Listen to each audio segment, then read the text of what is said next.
This is Washington, D.C., and in the files of the Central Bureau, there is a story so strange in its implications that it defies ordinary classification. It is the story of a handful of people who, in the course of one desperate night, held back a wave of panic and pandemonium. It began after sundown, time 7:15. As Flight A, Coast Patrol from Travis Field, was returning to base. When the nightly Air Force transport pointed north toward Japan via the Great Circle route. While at sea, the Navy and Coast Guard maintained their usual round-the-clock vigil. And from the equator to the Arctic, the radar network swept the skies with eyes that never sleep. Time 7:19. An unidentified object was picked up 200 miles southwest of Point Barrow, Alaska. 7:27. Unidentified object confirmed at Fairbanks, Alaska. Heading south-southeast, 170 degrees. Height, 75,000 feet. Estimated speed, 5,000 miles per hour. White warning. 7:39. Unidentified object 200 miles due west of Vancouver, British Columbia.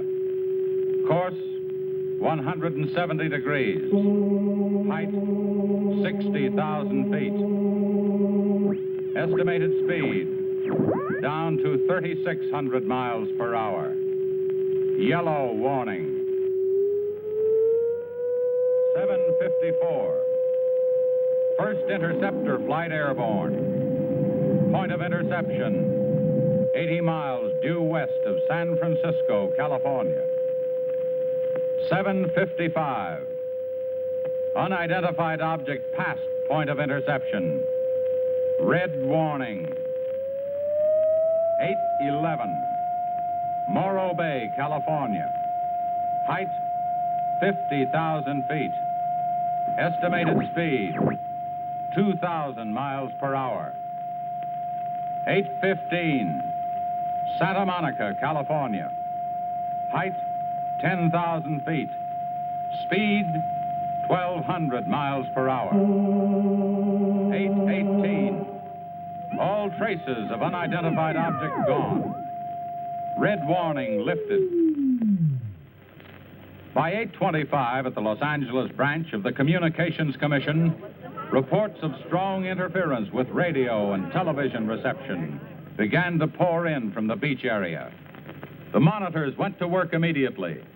Mobile units were ordered to converge on the vicinity of the disturbance. Pinpoint direction-finding devices began to trace the trouble to its source.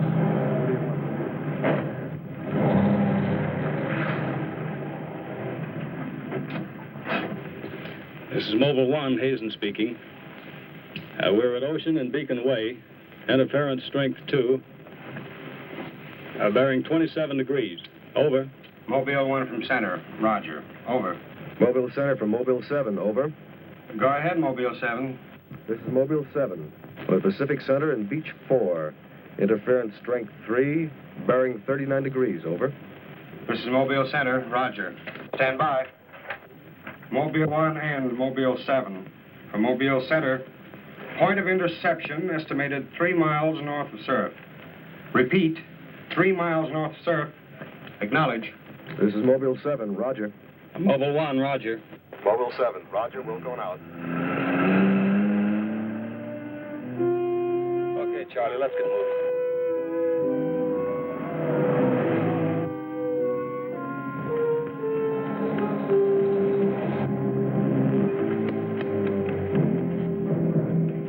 What is it? Take me to a phone quick. I need an ambulance. What's the matter? My husband and Pete out there in the picnic grounds just above the beach. They've been hurt. Well, this is a communications car. I'll phone it in from here. I'm Mobile 1 to Central, over. Did you make that out, Charlie? Not a word. I'm Mobile 1 to Central. I can't reach you. Repeat. They must be getting us all right. I'm Mobile 1 to Central. Have an ambulance sent to beach at surf. Emergency. 2 men hurt. Acknowledge. Roger and out. I'm sure they'll be here soon now. Tell us what happened. Oh, this man, he just kept coming at us. It was awful. Who? I don't know. He was wearing a suit like a diver. Hurry, please. They're hurt. Charlie, you better wait here. I'll go down and take a look.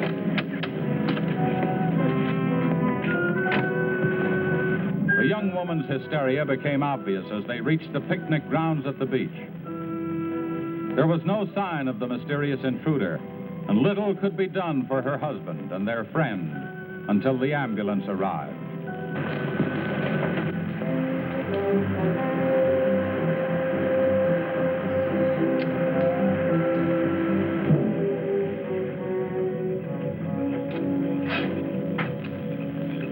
Hi, fellas. How are you doing? We're just taking another reading now. What happened down there? The police took the girl and one of the guys to the station. What about the other one? Well, he's on the way to the morgue. That was her husband. You're right on the button, Charlie. 44.7. Report back to Central if you find anything else. All right. Charlie, grab that portable and check the beach, would you? Got it right here. I'll pick you up right here in about an hour. Where are you going? Police asked me to drop by the station and sign a report. I'll see you later. If you don't, you know where to look for the body.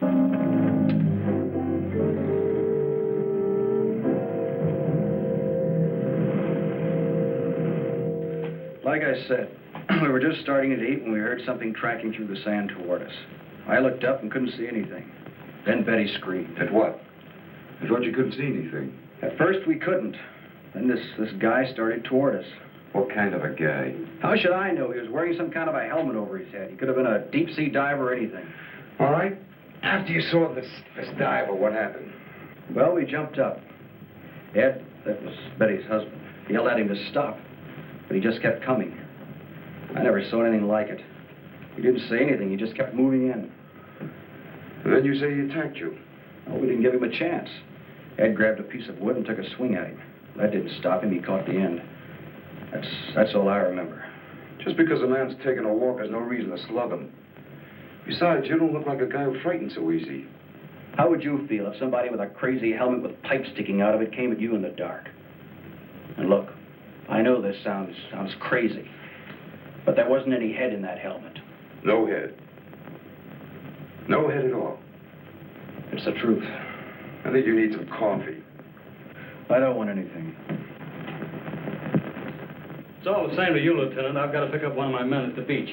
Okay, thanks for coming down, Hazen. Hope I didn't put you out. No trouble. So long. You too.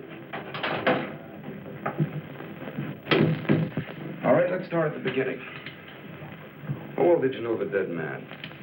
And his wife? Betty and I went to school together. I knew Ed a year. How long were they married? About a year. Wasn't her husband a little older than she? I don't know. But you said you and Mrs. Evans went to school together. And you never discussed anything personal with her? She did mention he was older, yes. How much? 15, 20 years. What difference does that make? That wasn't too hard now, was it? Where do you live? 629 and a half East Palm Court. Why? That's where the Evans live, isn't it? Yeah, I board with them. You do, huh? Now, Mrs. Evans is a good-looking woman. What are you trying to say?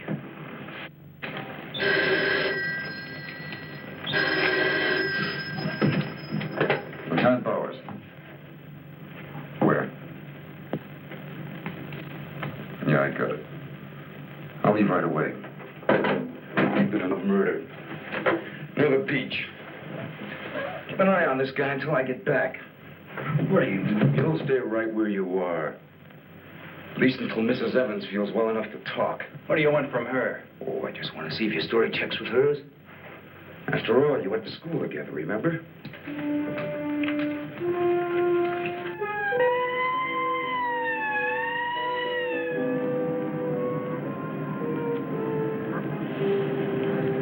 You say there were no witnesses, huh? None yet. Anything missing? I don't think so. The cash register wasn't touched. Get a breakdown of the inventory as soon as you can. What about fingerprints? The boys are working on them now.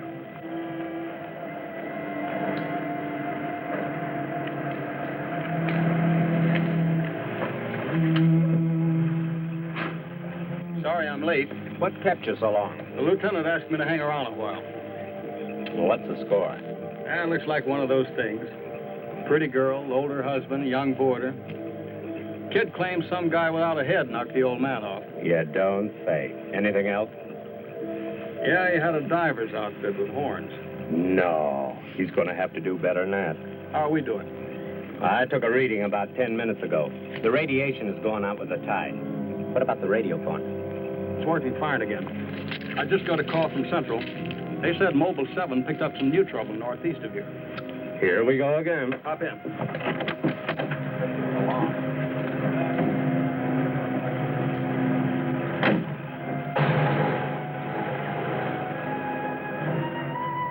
Who reported this murder?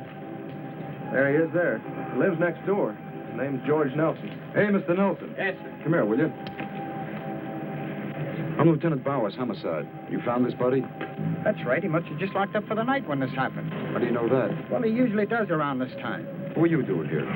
I was sitting home watching the fights on TV, and all of a sudden the thing started acting up. What has that got to do with it? Well, you don't know this set. You know, it wouldn't work at all when I came home to supper. Then all of a sudden it cleared up fine. So I thought, well, I'll get set to look at the fights again, and all of a sudden out it goes again. So I thought maybe the battery station down here was overcharging the circuit, and so I came down to take a look, that's all. Hey, don't you ever quit work? What's up this time? Another murder? What are you doing here, Hazen? Same as before. Still trying to track down that signal interference. Hey, does that stuff work on TV, too? Well, it has been for hours. What'd I tell you? What's the matter? Seems there's something on the blink. Well, at least we know we're on the right track. How'd you make out with that boarder? You're still sticking to a story. The guy had no head. Well, I'll be seeing it. So long. Right. Come on, Charlie.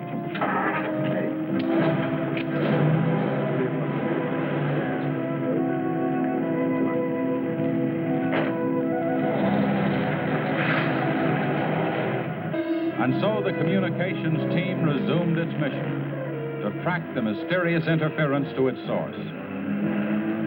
Via accurate readings taken at regular intervals by stationary and mobile units, it was determined that the disturbance was moving in a northeasterly direction. By 10:34, Mobile Center had pinpointed the disturbance at the edge of the Huntington oil fields. Units 1 and 7 were instructed to close in.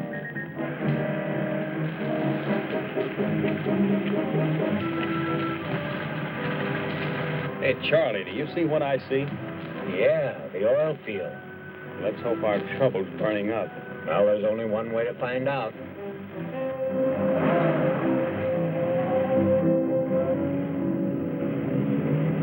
Look, Sarge, 2 murders and an explosion in one precinct is big news. Now, come on, you can't pin it all on the young boarder. Or can you? Very funny. Yeah? I'm Hazen of the Communications Commission. Oh, the lieutenant's waiting for you. Thank you. What's a wheel? You heard the man, Communications Commission. Tommy, this kind of interference happen very often? Never anything like this. It's on the move all the time. I mean, some harm with a transmitter in the car. It's not a transmitter. We don't get a definite disturbance, just interference. And you have no idea of what it is, huh? Not yet. How are you making up? Not so good. You were here when I questioned that boy about the murder at the beach. Did you get anything more out of it? Yeah. Come on with me. You might want to see this.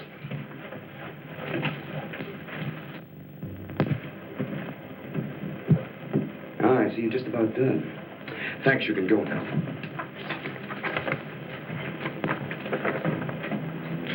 Are you sure this is what the man looks like? What do you say, Betty? Well, just about, only I think the tubes were a little lower down. And you still insist there was no head inside the helmet? I'm positive there wasn't. What about you? Well, it was dark. I couldn't swear to it. Thanks, that'll be all. You mean we can go now? Yeah, for the time being.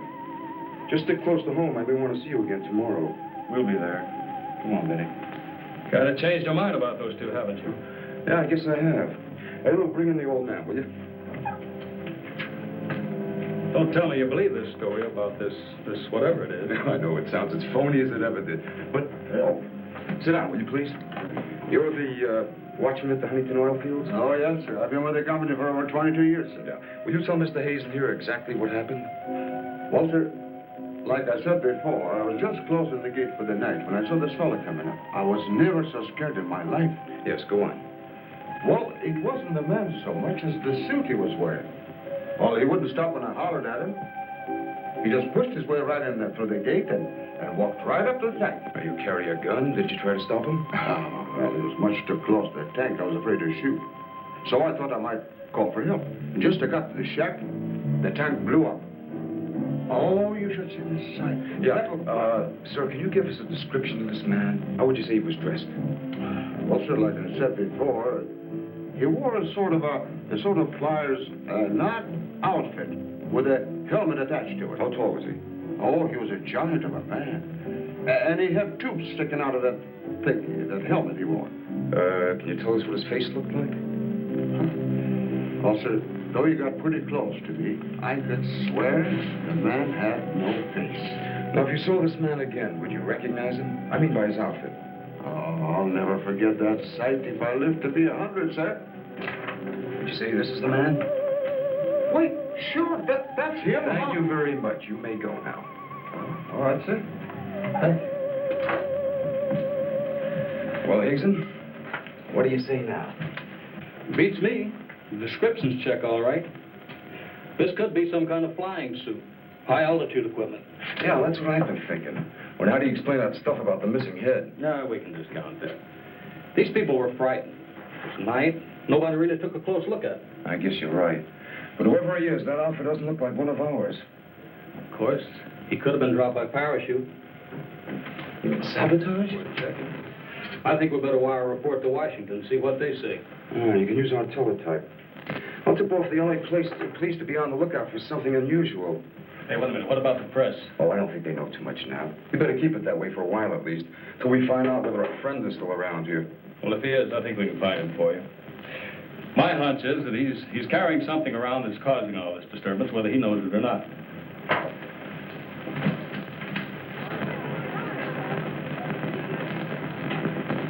Yeah.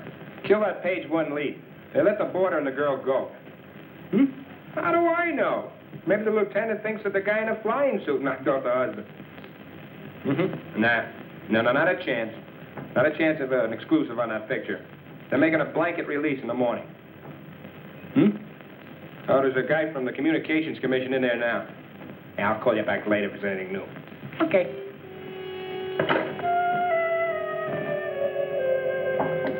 Come in. Sorry to interrupt you, Lieutenant. Yeah, what is it, Jim? There's a teletype cam for you. Oh, thanks, Jim. We're waiting for it. That was fast. Well, here's our answer. Looks like they never sleep in Washington. Says to contact a Major Andrews, care of Dr. Wyatt, director of the Griffith Institute. Hey, it's kind of late. Maybe I'll give him a call. While you're at it, I'll go out the car and check in with Central. Okay.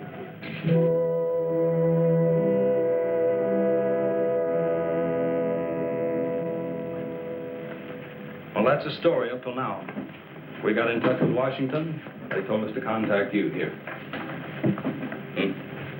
Very interesting. What do you think, Doctor? When I see something like this, I understand why you gentlemen might have thought sabotage was involved. Lieutenant, are you sure there were no traces of this saboteur, this X-man, found after the explosion in the oil field? Fire department went over every inch of the area. Didn't come up with a thing. Well, then there's a strong possibility that he might have perished in the explosion itself. I doubt that. We're pretty well convinced this man is carrying something that's responsible for all the signal interference. According to the last report I got, there was a definite disturbance about 3 miles east of the oil fields, sometime after the explosion. Well, then if he's alive, you should be able to keep an accurate check of his whereabouts. Not that easy. As a matter of fact, we lost contact about 3/4 of an hour ago. Maybe he realized you were trailing him and got rid of whatever he had that was causing the disturbance. In that case, there's nothing much my department can do to help you. I guess it's up to us. Unless you have some suggestions. Well, let me think out loud for a minute. It might just be that what we've been talking about so far, and this phantom, as we'll call him, ties in with what the doctor and I have been discussing. That is very possible.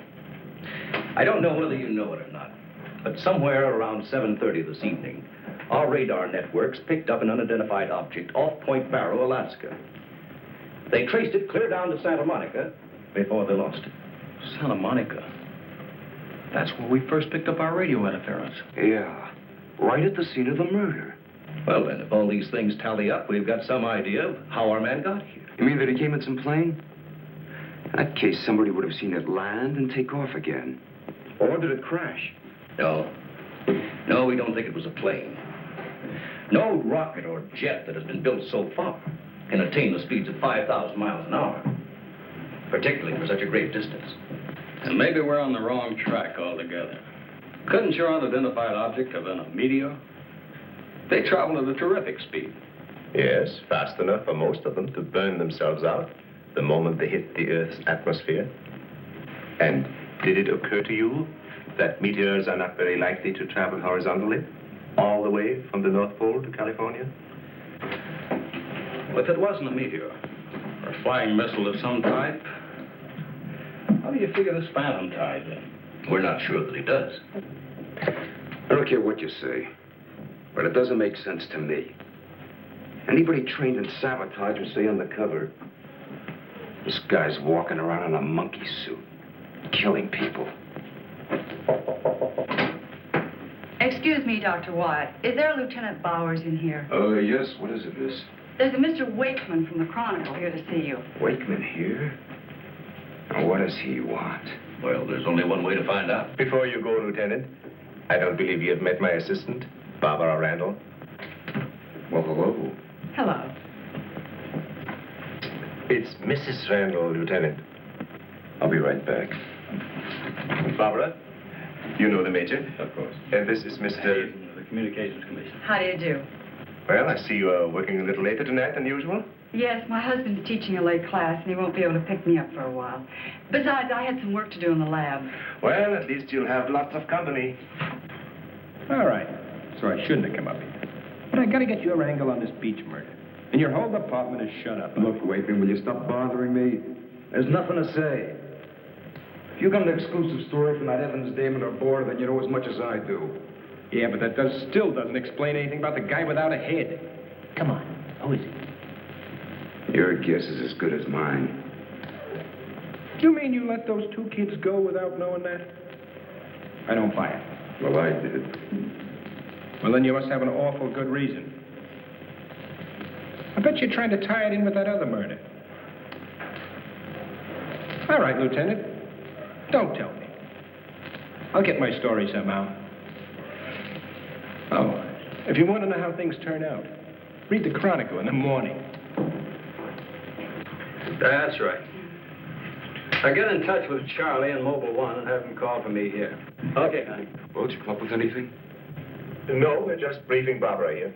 It's just amazing the way you've been able to put these things together. Don't kid yourself, Mrs. Randall. It seems the press knows as much about it as we do. Well, let's hope they don't come to the same conclusions. A few lurid headlines, and every fool in the country will be seeing phantoms in spacesuits and men from Mars all over the place. Yes, I can imagine. And mass hysteria is difficult to check once it gets started. That's why we've got to move fast. Well, from the looks of things, I guess it's up to me. I'll be in touch with you as soon as I hear anything. See you.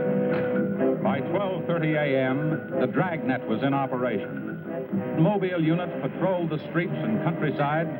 They covered an area 35 miles square. Special and sensitive equipment was prepared for action. Everyone on the job was ready to move on the first signal from the Communications Commission. Monitor Corona to Mobile Center, strength 4. Brickyard at 160th, moving toward oil fields. Contact your units. Over and out. Units 1 and 7 from Mobile Center. Units 1 and 7 from Mobile Center.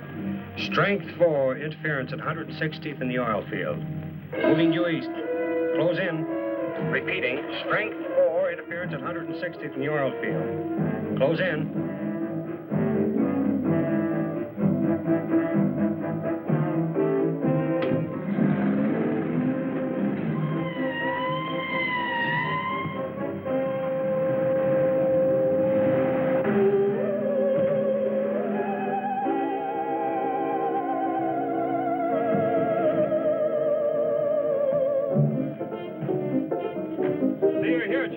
another scout here trying to set this up. What gives, Hazen? It's in this area, all right. I brought the Geiger counter. Thank you, Doctor. Why don't walk over those oil fields? Well, it doesn't register as far as the oil field. I think we'll do better if we split up, man. Right, Lieutenant. You two go that way. Lieutenant, out here. Vince? Joe, you follow him. Come on, Doctor. And you? Oh, forget it.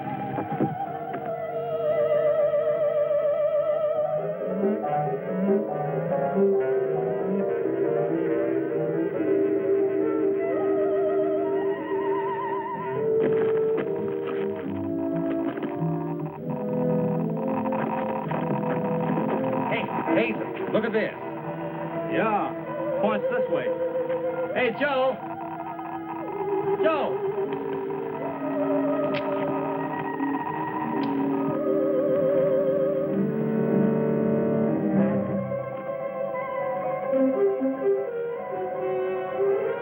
Hazen! Hey, Hazen! 603! Going strong. That's it, Doctor.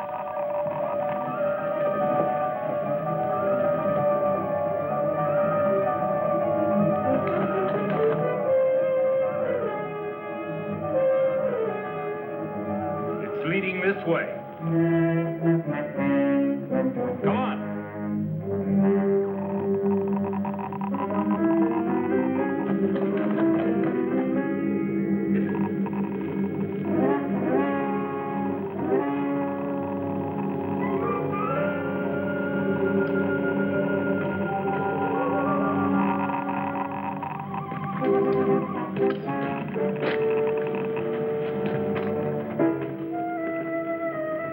It's this way. Come on.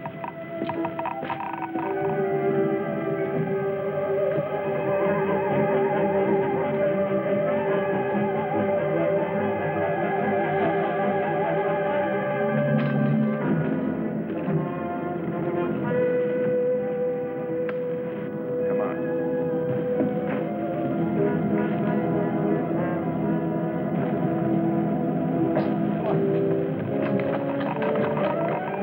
They're going strong. Good. That's right. Checks with me. Sure does. He's here. We saw him. There he goes. Come on! Fritz. It's gotta be around here somewhere. Yeah, we gotta get up the roof. Fritz, go get a ladder. Look out! Let's cut him off! Come on. Around here.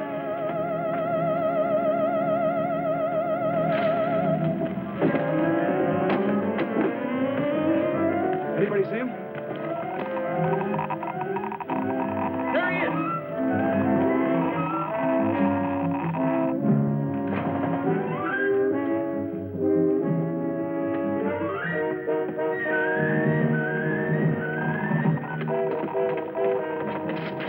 Cut him now. We'll give you 10 seconds to come out of there, starting now. 1, 2, 3, 4, 5, 6, 7, 8, 9, 10. We're going in. Up to you guys cover the door. Come on.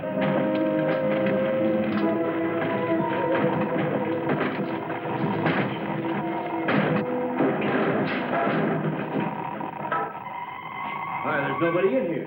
Possible. We saw him come in. Maybe he went out of the window. We won't get very far. Don't touch anything till we check for fingerprints. Oh, Doctor, over here. He left his suit and his helmet. Hey, let's spread that thing out so I can get a good shot of it. Keep away, you fool. What's the matter? For your information, that's a Geiger counter, and it says hands off. I think you'd better wait outside. I just have a job to do. So do we. And I'm afraid ours will have to come first. And there's no radiation from the helmet. But look at this. So that's what's been causing all this trouble. Charlie, you know where we can pick up a lead-lined box in a hurry? Well, Mobile 7 should have one. They're right outside. I'll take a look. Hurry it up, will you? Unbelievable. Now, we all thought that this phantom might be carrying some device which was causing all the signal interference. But you'll learn that it's due to the very clothes on his body. That's not the only thing that bothers me. Did any of you get a good look at his face? Not me. He's too far away. Well, I did. Unless I'm mistaken, that helmet was empty. Hey, where am I going to put this stuff? Oh, put it in Dr. Wyatt's station. Yeah, we take it back to the Institute. Right. Find out anything? No. No, that's all right. You can handle that.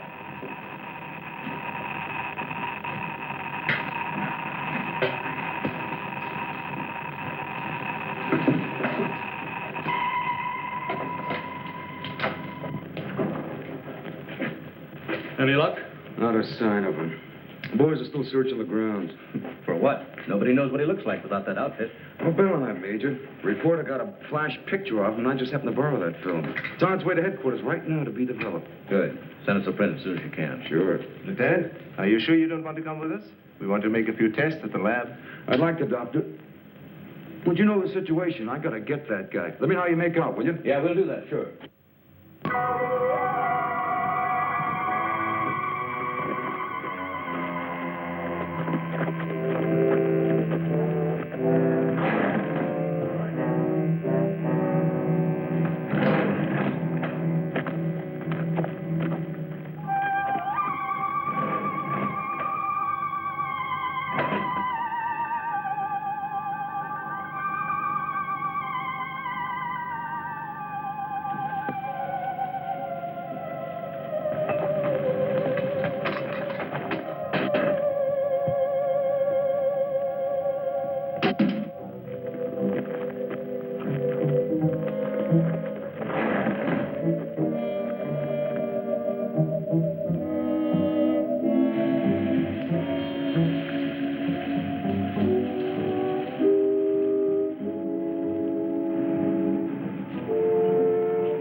We were just on our way home when we saw you drive in. Good evening, Barbara. Hello, Bill. I see we got here just in time. Anything new?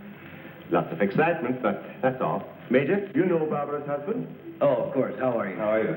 Yeah, it's a nice-looking dog you've got there. What's his name? His name? Venus.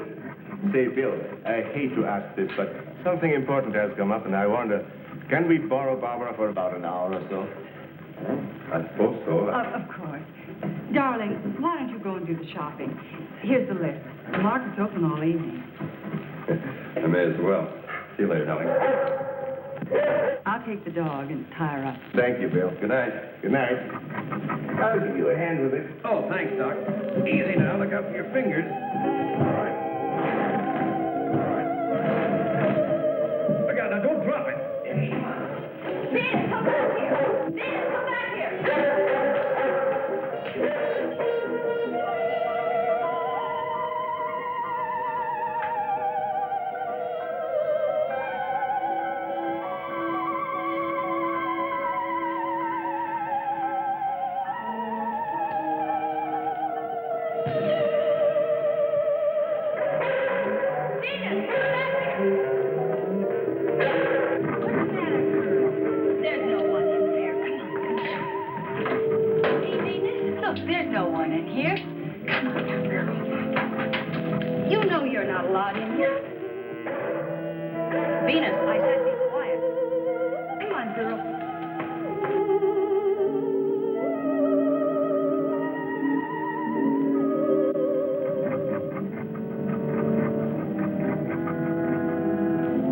Right here, Venus. And I don't want to hear one sound of it.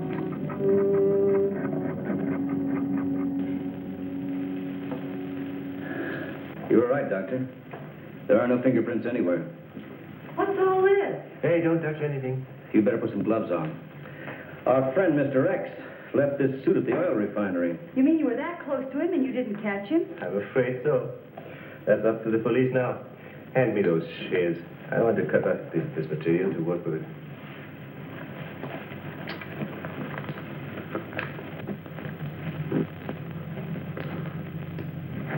Say, you better have those sharpened. But I just bought them. Well, here, try this knife.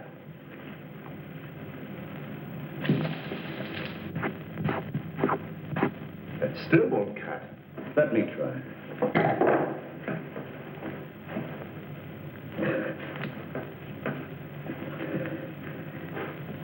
This stuff is tougher than nylon. Why don't I try it over a Bunsen burner?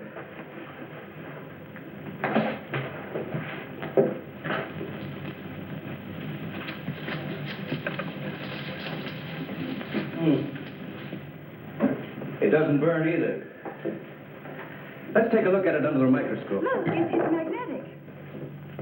Magnetic? Here, Radioactive. And apparently indestructible. Thank you.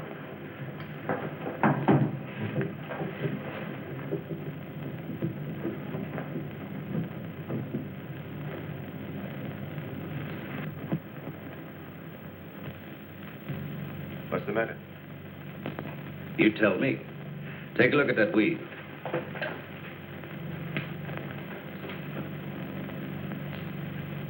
What weed? There is none. This material is one solid mass. May I see it?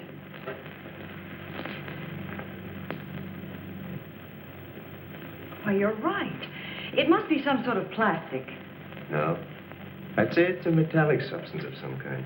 Well, I've seen a lot of interesting alloys, but never anything like this. Let's try an acid test. All right. Go ahead. Careful now. We'll only take a drop or two. It repels acid like a raincoat repels water. Why, there's no reaction. Well, Major, this looks as though we were going to be here for a long time.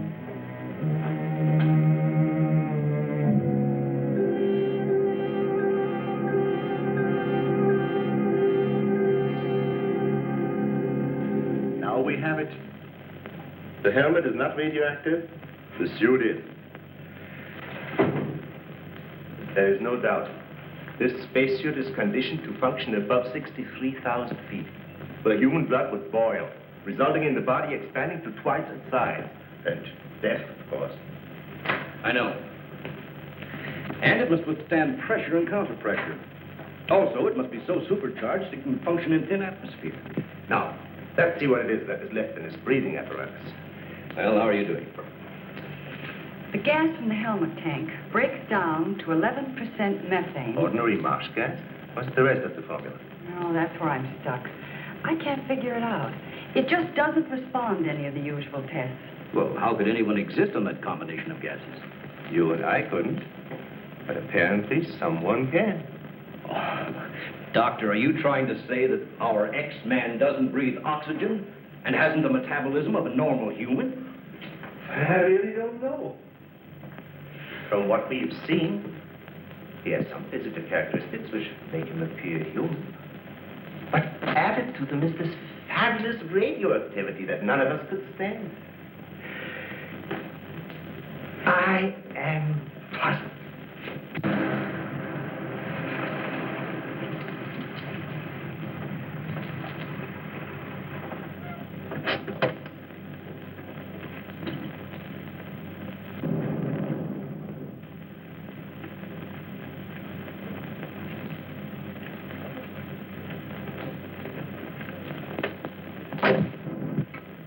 I think the answer lies right here in this helmet. Obviously, he needs it to survive. Otherwise, he wouldn't have risked wearing it where he was sure to be recognized. As it is, he only took it off when he was cornered. But if what you say is true, how can he exist without it now? Let me put it this way. It's like a patient in an iron lung. Sometimes one can be removed for hours at a time without any ill effects. Exactly. And I think the same principle applies here. And that means sooner or later, he has to get his breathing apparatus back or die. I don't understand. Well, I've got an idea. If we were to return this whole outfit to where he left it, he might be tempted to come back for it. Dr. Wyatt speaking? Yes, he's here. No, thank you. Hello, Major. Still at it, huh? Mm-hmm. No, we haven't got a thing, no. The picture? Yeah, hold on. He says the picture the reporter took of our man didn't come out. I was afraid of something like that. The radioactivity must have burned the emulsion. Hello. No. No, we didn't find any fingerprints at all in his clothes. Did you find any? Oh, too bad. Hello? Will you wait there, please? We don't know what to make of this either. Have you heard from the communication boys yet? Well, let's hope they turn up with something. Major, excuse me. Hold on a second. Yes? It's Mr. Wakeman of the Chronicle. He insists upon seeing you. He does. Where is he? I told him to wait in the lobby. Good. Hello? And it's our friend from the press is here.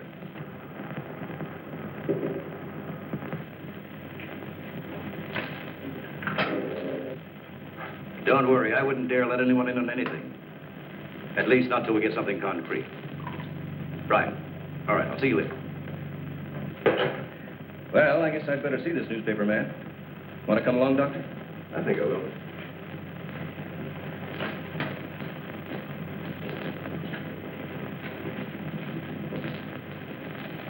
Oh, hello. Remember me?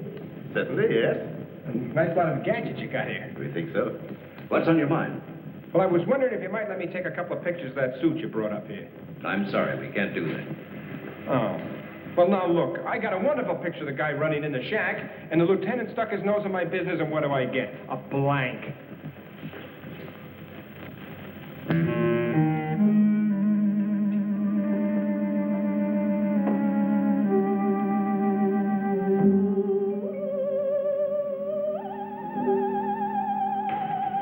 Is that you, Doctor?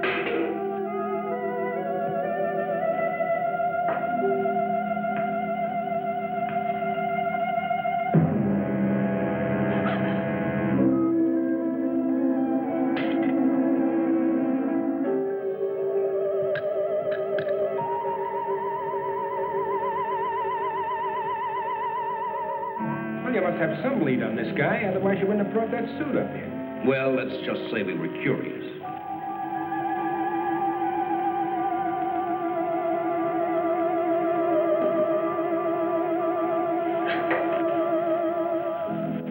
Hello, Bill. I back so soon? Isn't Barbara through? I don't know. She's still in the lab. Why don't you go up and see? Thanks, I will.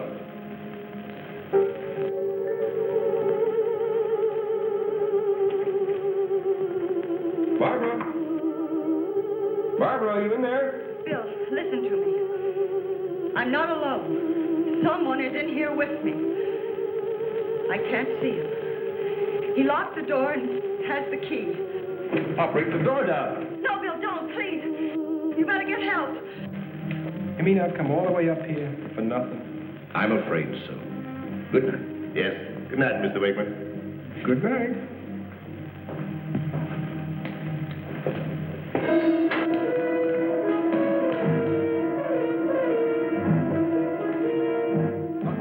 Major, come quick. What's the matter? What's the matter? Where's Barbara? In the lab. The door's locked and there's someone in there with her.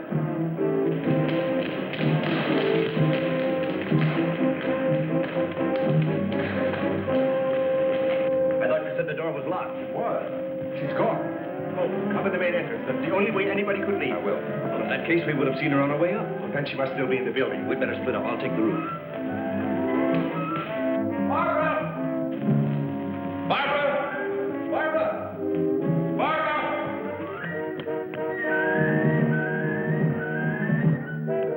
Barbara! Barbara! Where are you? Barbara!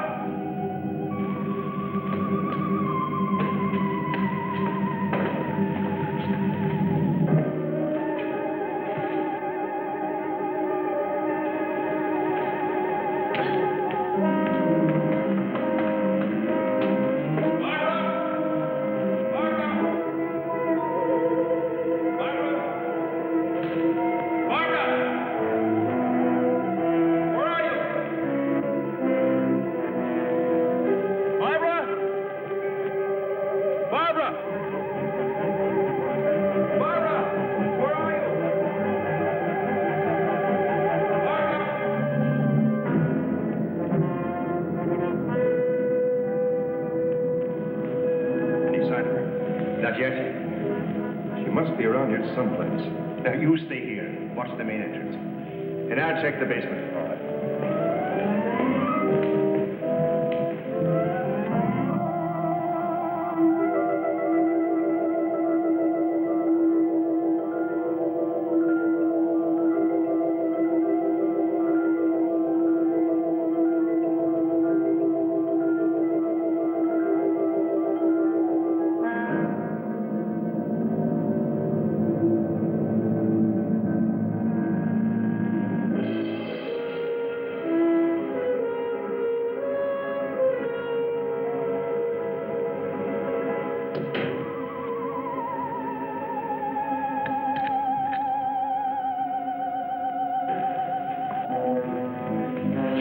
down up there.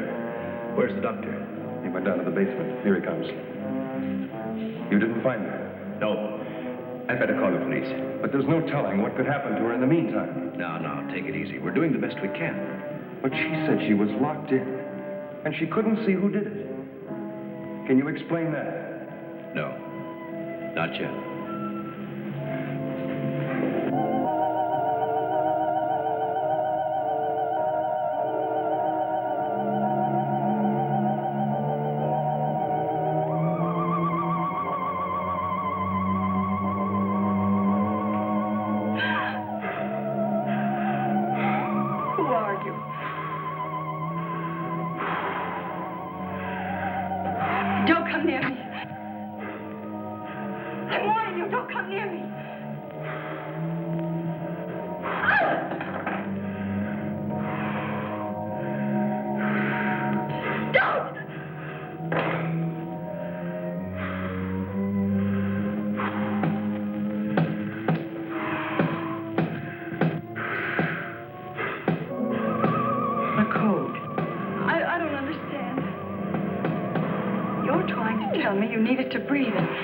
Much left in the tank. 1, 1, 2, 1, 1, 2, 3.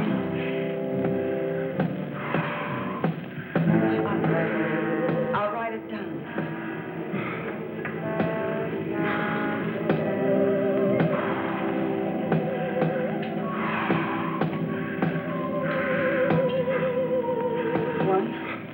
One, 2.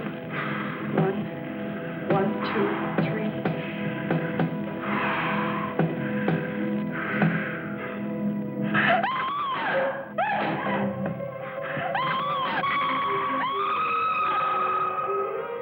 In the lab.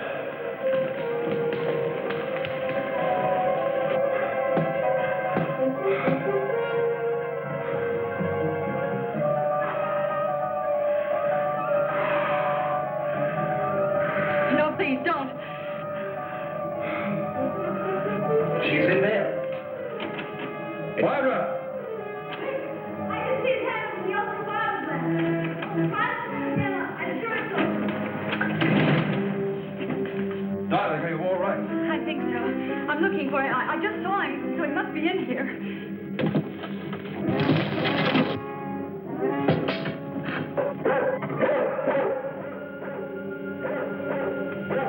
Steady feet to the ground. He would be killed. I'd better go.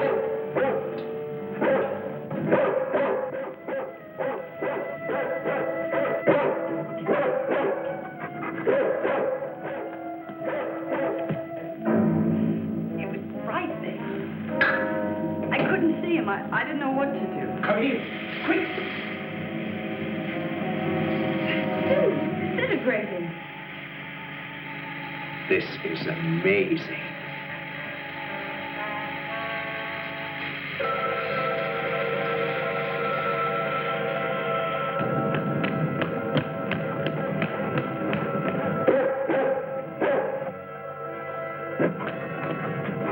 Now, quiet down, Venus. Quiet down.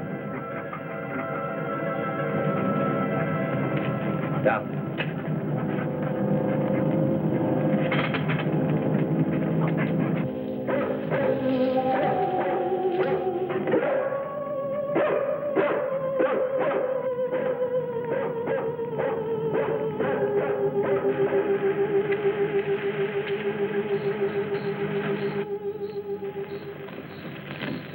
Mobile Center from Mobile 1, come in, please.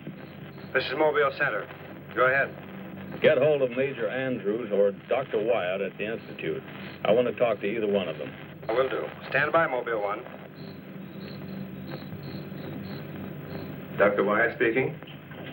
Oh, yes, Mr. Hazen. Yes, we're still at it. Lots and lots of excitement, but nothing definite yet. Have you anything to say? The trouble seems to be just about gone. We get a flash in the direction of the observatory once in a while, but I figure that's because of the outfit you're testing. Yes. Lieutenant Bowers ought to be here any minute. Of course. How long will it take you to get up here? Good. See you then.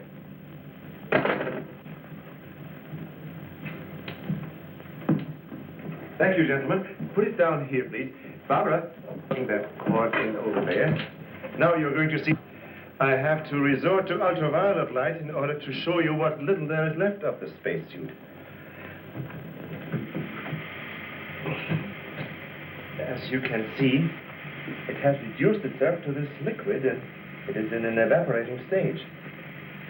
The helmet is in the lab and still intact.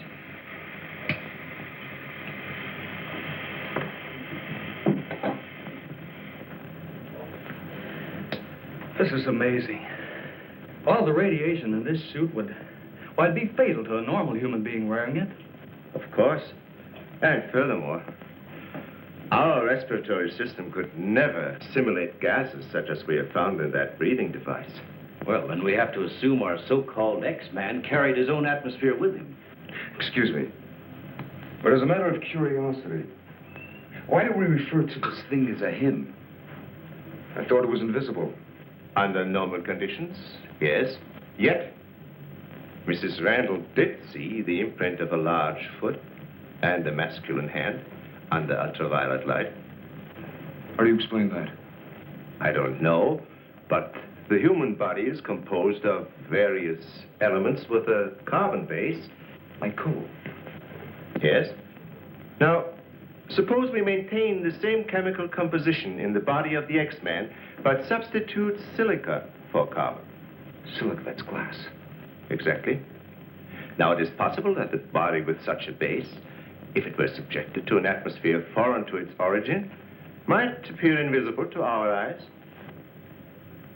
Are you trying to say, Doctor, that we're not dealing with a human being? I didn't say that. On the contrary, all the evidence points in the opposite direction. Toward a superhuman with an intelligence far superior to our own. How can you tell? First of all, Mrs. Randall saw that he has a hand with digits like our own fingers and a thumb opposing. That alone is a sign of intelligence. And he comes from a civilization that has developed adequate space transportation to enable him to travel to Earth. We have nothing yet that can reach even another planet in our own solar system. That could account for the unidentified objects picked up by radar a few hours ago. My theory is that the spaceship, or whatever it was that he came in, operated on the principle of magnetic rather than atomic propulsion, and that somewhere in the outer limits met with a condition where the Earth's gravity pulled it down and it fell into the ocean, and that he managed to save his life and reach shore. You really can pick up any type of communications interference, no matter how weak the signal may be. Sure thing. We were on his trail from the minute he left the beach. I never knew you carried such sensitive instruments in your car.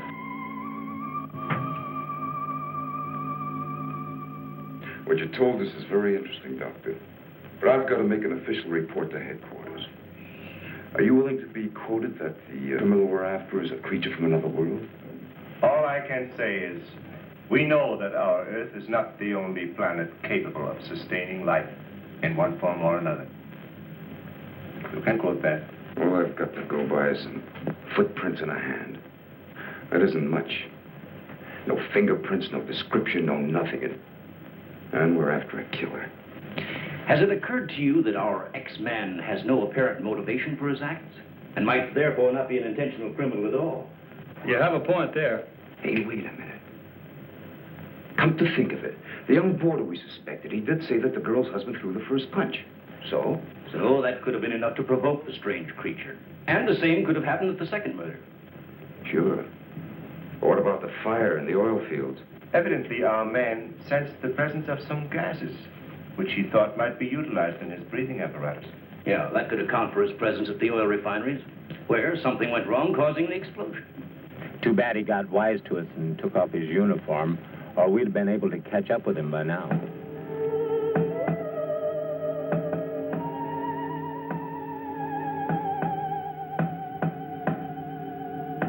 No, he didn't utter a word. But I'm convinced he was trying to convey a message to me. He kept tapping out a code. I wrote it down. Let me see that, please. Doesn't make sense. Well, it may be based on some mathematical system we know nothing about. But he was trying to tell us something. Why did he run away?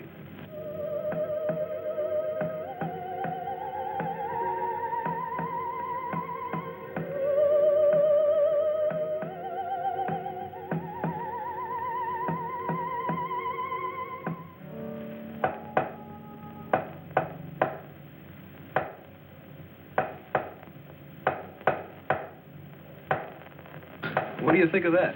Hell, Hazen must be crazy sending out stuff like that. I guess so. Why don't you try and get a hold of him? Yeah. Mobile 1 from Mobile Center. Come in, please. Mobile 1 from Mobile Center. Come in, please. Mobile 1 from Mobile Center. Come in, please. Hey, that's Central calling.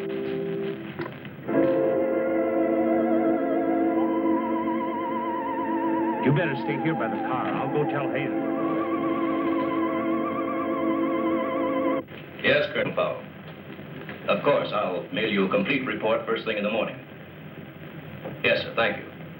Oh, and I'm awfully sorry to disturb you so late at night. Right, good night, sir.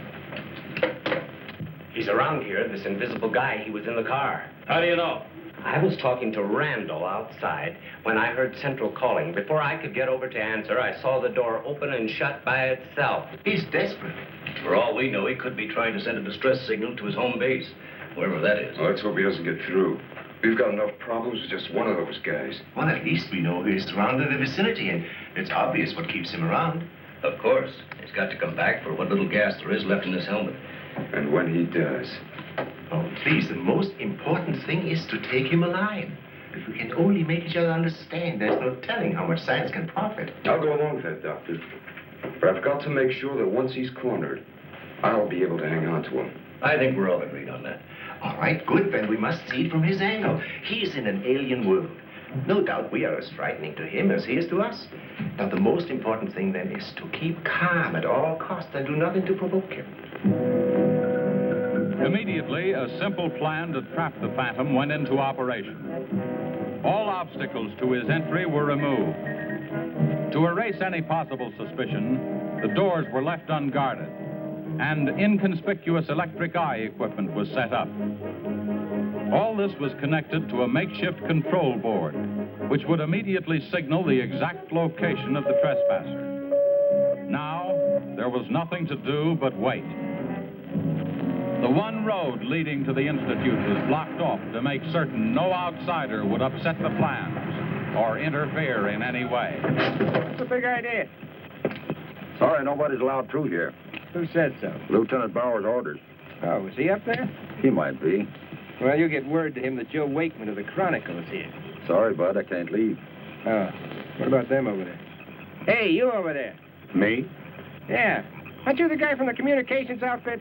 Didn't I see you down at the oil fields a couple hours ago? What of it? You got anything to do with it?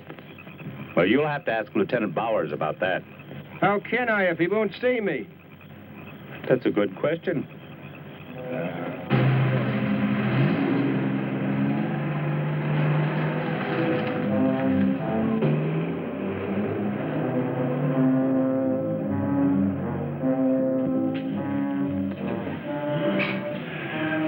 Well, it's 3:45. Sure taking his time.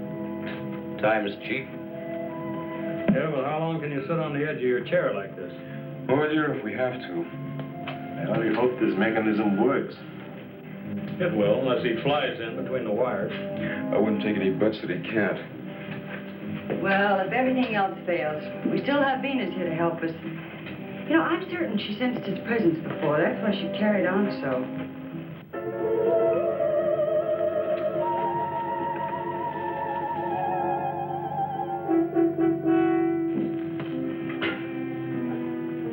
What's the matter, Lieutenant? Is this thing getting you? Oh, no.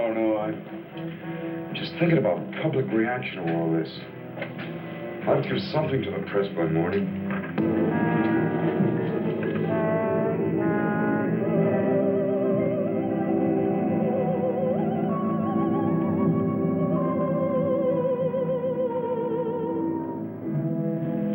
You know, ever since I was a kid, I wanted to be a pilot. Then after I got my wings and had 75 missions, I thought I'd seen everything. Now, after all this, I know I haven't seen anything. He's here. The back entrance. Let's head him off. Remember, now, take it easy. Don't crash.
Trying to do? Well, it's the reporter. Yeah, it sure is. What's going on around here? You guys crazy?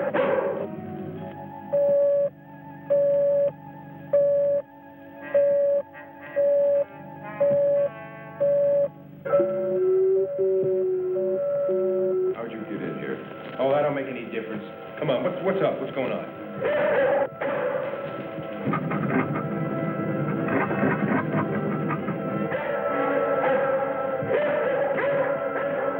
Lieutenant, you better tell him. I'll reset the wires.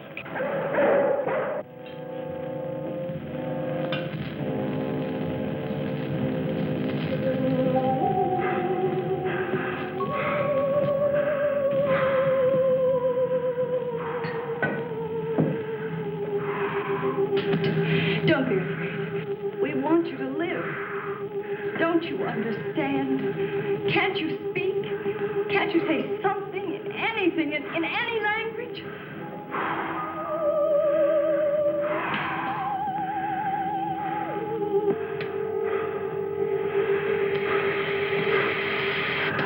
Listen, everybody. He's in the lab with me now. He's in the lab with me now. Venus, be quiet. The door's unlocked. Hurry, he's having trouble breathing. I don't think he can last much longer. And please, don't let Venus get at him. And walk in quietly. Quiet, Venus.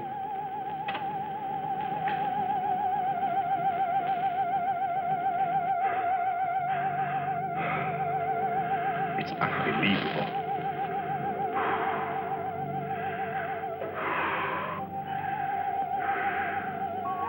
You see, there's nothing to be afraid of. Nobody wants to hurt you. I've tried to reason with him. I feel he understands, but he can't speak. Wait a minute, I'll try his code. I think I remember it right.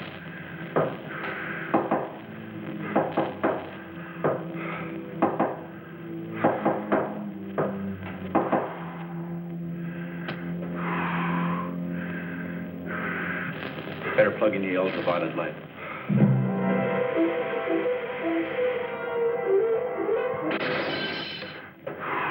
Oh, you scared him.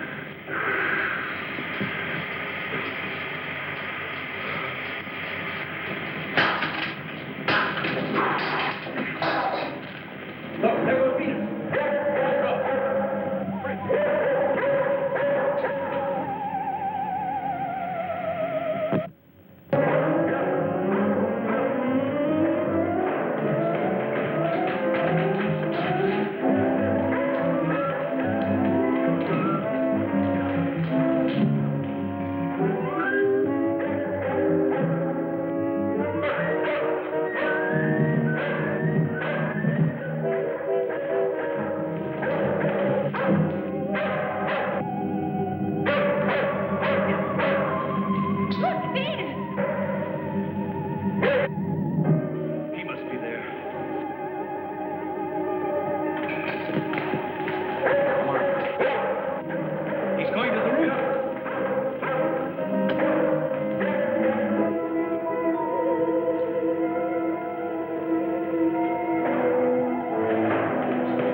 Take this.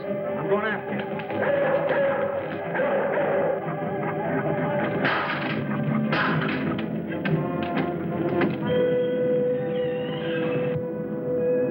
The door.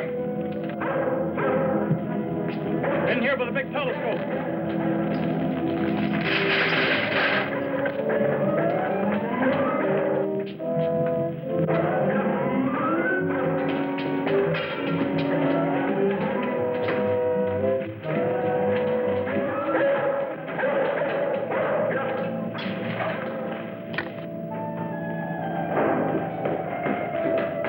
Close the door. The switch is over there.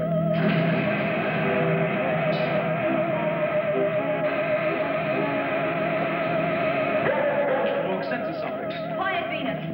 Well, if he's in here, he'll never get out now. Door was closed. This is what I've been waiting for. Please, Lieutenant. This is our last chance. We have to take him alive. Plug in the lamps. There's an outlet here.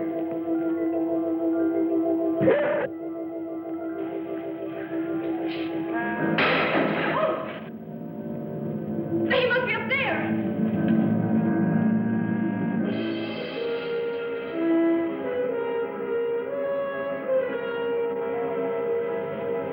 The whole body's gone. If I hadn't seen this with my own eyes. What do we do now? Stand back.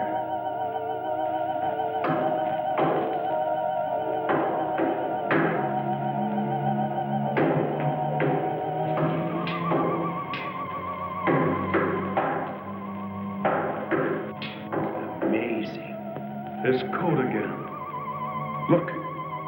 He's trying to speak, but no sound is coming out of his mouth. Look at Venus. She acts as though she hears him. Yes. Dog can hear sounds that we can't. His voice must be beyond the range of the human ear. Maybe he's screaming. He's suffocating. The glow, it's almost gone.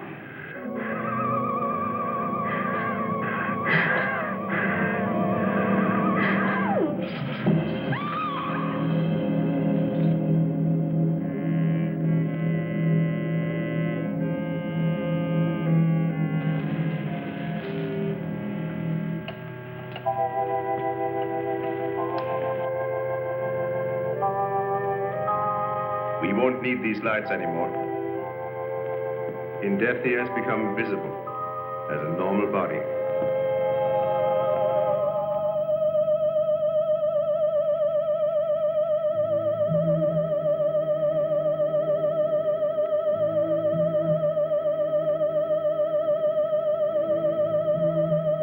Look.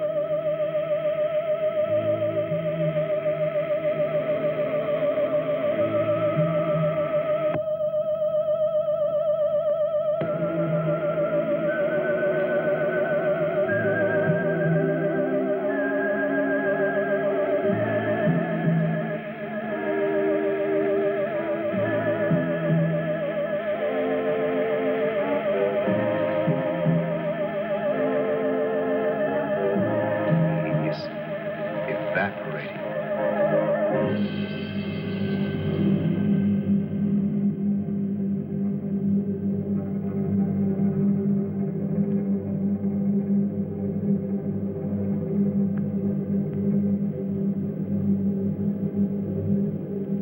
So he came here, wherever from, and right before our eyes, his body went through the final phases of life.